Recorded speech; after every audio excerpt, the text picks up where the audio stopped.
ഒരു മത്തി മതി ഒരു ദിവസത്തേക്ക്. അതെ, ഇന്നത്തെ സ്പെഷ്യൽ മത്തി ചമ്മന്തിയാണ്. വളരെ കുറച്ച് ഇൻഗ്രീഡിയൻസ് ഉപയോഗിച്ച് വളരെ പെട്ടെന്ന് നമുക്ക് വീട്ടിലുണ്ടാക്കുന്നത് എങ്ങനെയെന്ന് നമുക്ക് നോക്കാം.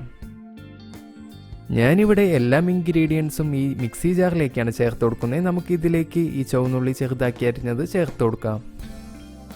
ഇതിലേക്ക് ഇനി അടുത്തതായി ചേർക്കാൻ പോകുന്നത് വളരെ എരിവുള്ള ഈ ചെറിയ മുളകാണ്. ഞാനിവിടെ മുളക് കുറച്ചധികം ചേർക്കുന്നുണ്ട്. മുളക് നിങ്ങളുടെ ടേസ്റ്റിനനുസരിച്ച് നിങ്ങൾക്ക് ചേർക്കാവുന്നതാണ്. നമ്മൾ ഉണ്ടാക്കുന്ന ഈ ചമ്മന്തിക്ക് ഒരു ചെറിയ പുളിരസം വരുന്നതിന് വേണ്ടി ഞാനിവിടെ ഒരു ചെറിയ കഷ്ണം പുളിയാണ് ഇതിലേക്ക് ചേർത്ത് കൊടുക്കുന്നത്.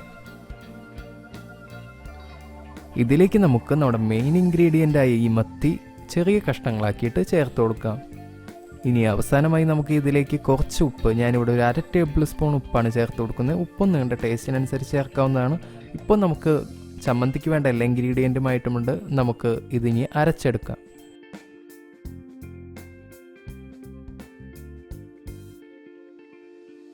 അങ്ങനെ നമ്മുടെ മത്തി ചമ്മന്തി ഇപ്പോൾ റെഡി ആയിട്ടുണ്ട്.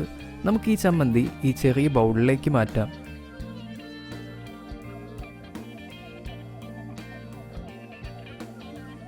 നമ്മുടെ ഈ ചമ്മന്തിക്ക് കുറച്ച് കളർ കിട്ടുന്നതിന് വേണ്ടി ഞാൻ കുറച്ച് മുളക് പൊടി ഇതിലേക്ക് ചേർത്ത് കൊടുക്കുന്നുണ്ട്. നമുക്ക് ഈ മുളക് പൊടി ഒന്ന് നന്നായി മിക്സ് ചെയ്തെടുക്കാം. 1 സ്പൂൺ ഓയിൽ കൂടി ഇതിലേക്ക് ഞാൻ ചേർത്ത് കൊടുക്കുകയാണ്.